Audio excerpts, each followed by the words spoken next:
E aí, galera do Tendência, aula de biologia com a professora Ana Lia para o primeiro ano, aula de envoltórios celulares, aula 3. Exatamente, gente. No último videozinho, a gente viu os transportes através da membrana e a gente viu aqueles que são transportes de soluto, ou seja, daquilo que é dissolvido, que não é a água.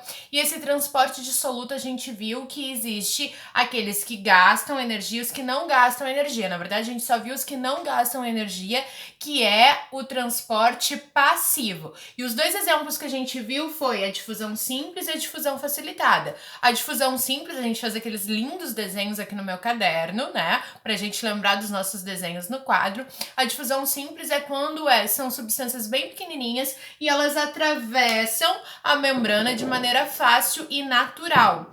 E isso acontece através aqui da camada lipídica, do lugar mais concentrado para o menos concentrado. Isso significa a favor do gradiente de concentração. Se tu trocar a palavra gradiente por equilíbrio, fica mais fácil, a favor do equilíbrio de concentração.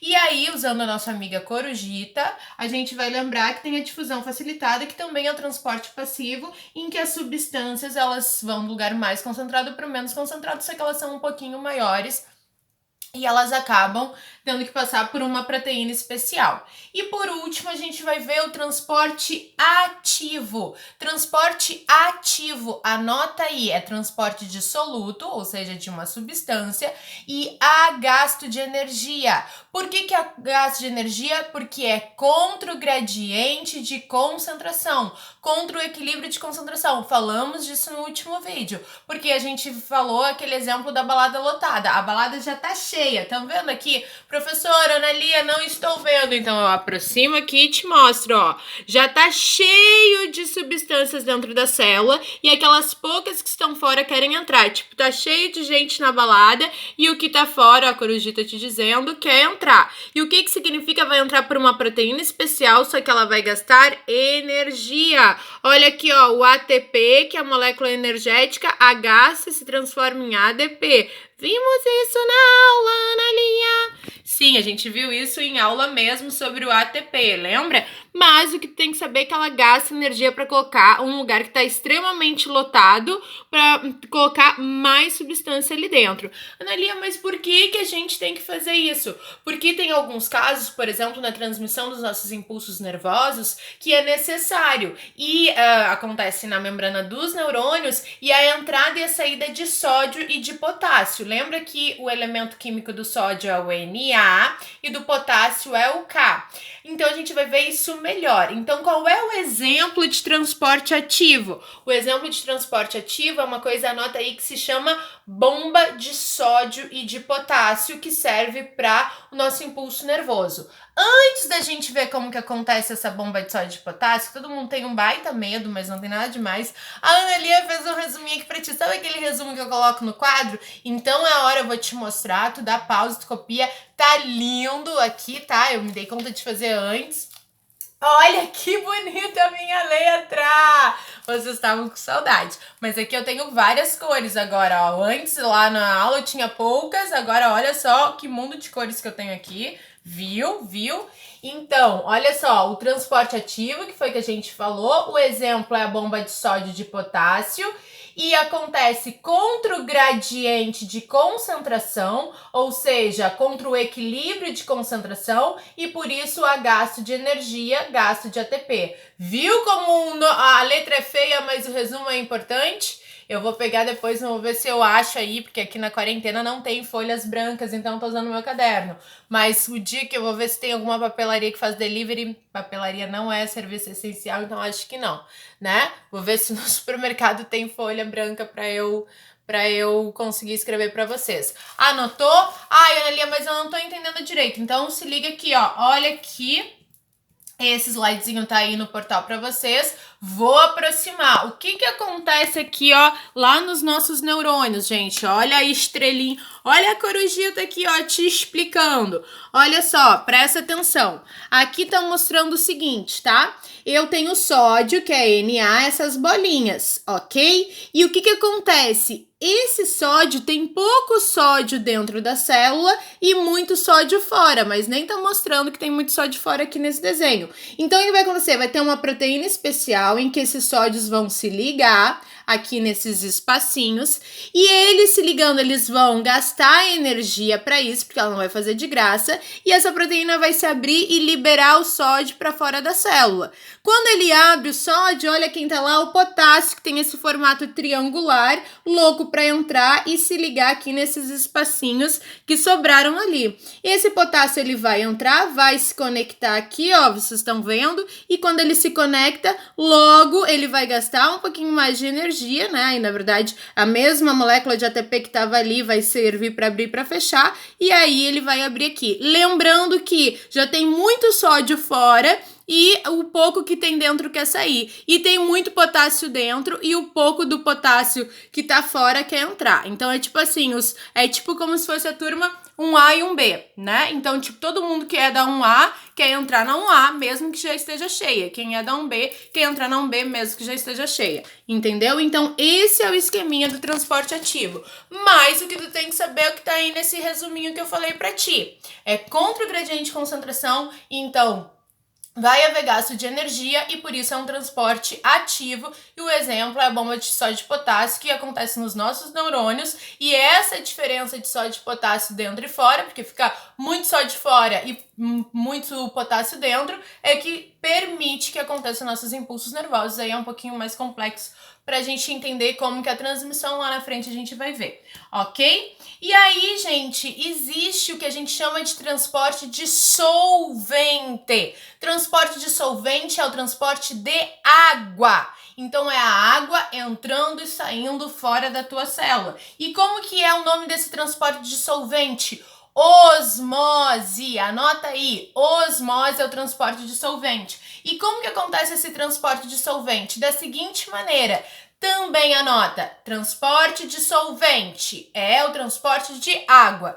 Qual é o nome? Osmose. Hoje a gente vai aprender que aquilo que a gente se ouve assim, eu aprendi isso por osmose. Não é uma coisa muito correta, tá? E a gente tem que saber que o transporte de solvente é a água que vai entrar e vai sair da célula. E é a favor do gradiente de concentração também. Só que é diferente agora. O que acontece? Eu vou aproximar aqui. Aqui eles fizeram tipo uma simulação do que acontece nas nossas células. Olha só, vamos imaginar essa primeira situação aqui, ó. Vamos aqui, ó. Essa primeira situação.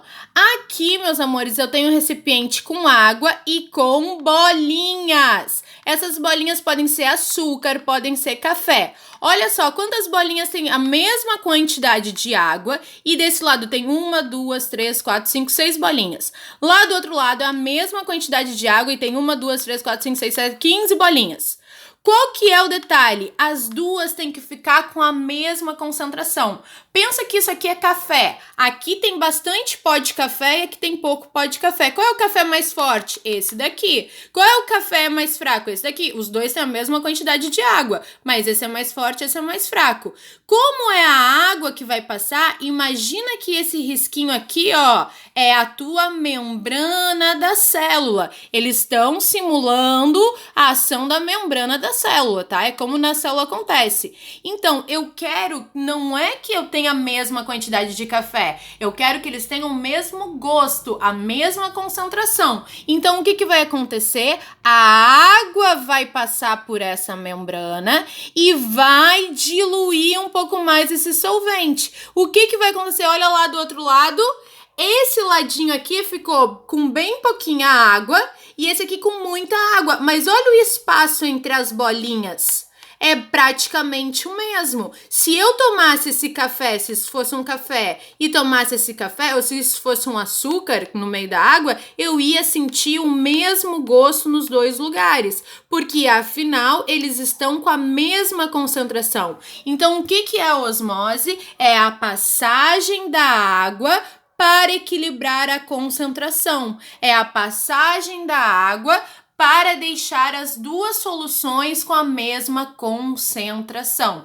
Aqui tá mostrando, olha nesse desenho, essas moléculazinhas aqui, ó, são a água, H2O, 2 hidrogênios e um oxigênio, passando e se grudando lá na bolinha que é o açúcar, que é o soluto dissolvendo. Então, entendeu? A osmose é a passagem da água pela membrana do lugar mais diluído com mais água para o lugar mais concentrado, ok? E aí, gente, tem 2 nomezinhos importantes. Quais são esses nomezinhos? Lembrando que tem um vídeo no canal sobre osmose em 5 minutos, tá? É só olhar ali, é uma das últimas postagens. Lembrando que isso aqui, o que vai acontecer? Existem nomezinhos. A parte que tem mais açúcar, que é mais concentrada, se chama uma solução de muito concentrada, hipertônica. A que tem menos concentração, menos açúcar, o café mais fraco, se chama hipotônica. Anota aí, mais concentrada, hipertônica, mais diluída, hipotônica. E Analia, como é que fica agora que os dois têm a mesma concentração?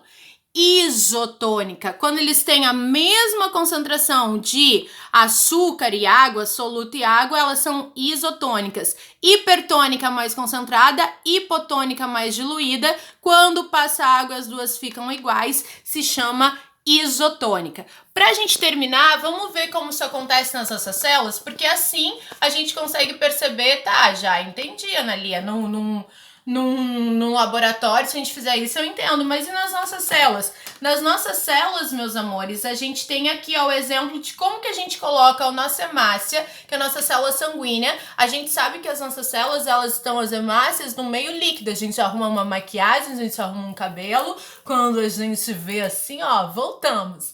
O que a gente percebe, galera? Que as nossas hemácias, células vermelhas que carregam oxigênio, estão no meio líquido, que é o nosso plasma sanguíneo, tá? E aí, a nossa célula tem que ter a mesma concentração de soluto solvente que o nosso plasma para ela estar de boas. Aqui tá mostrando de novo, eu vou pegar aqui, ó, e sempre que eu faço isso você vê aqui o meu estúdio, né, que é todo improvisadinho para melhor qualidade de vocês. Olha só, se tu pega uma hemácia normal, tá? Uma hemácia e coloca numa solução isotônica. O que significa? Que a concentração de soluto e solvente, né, de sólidos e líquidos é a mesma fora da célula e dentro da célula. Se é a mesma concentração, pela membrana a água entra e sai equilibradamente e ela fica perfeita. Agora, se eu coloco essa hemácia, olha aqui eu, é espelho.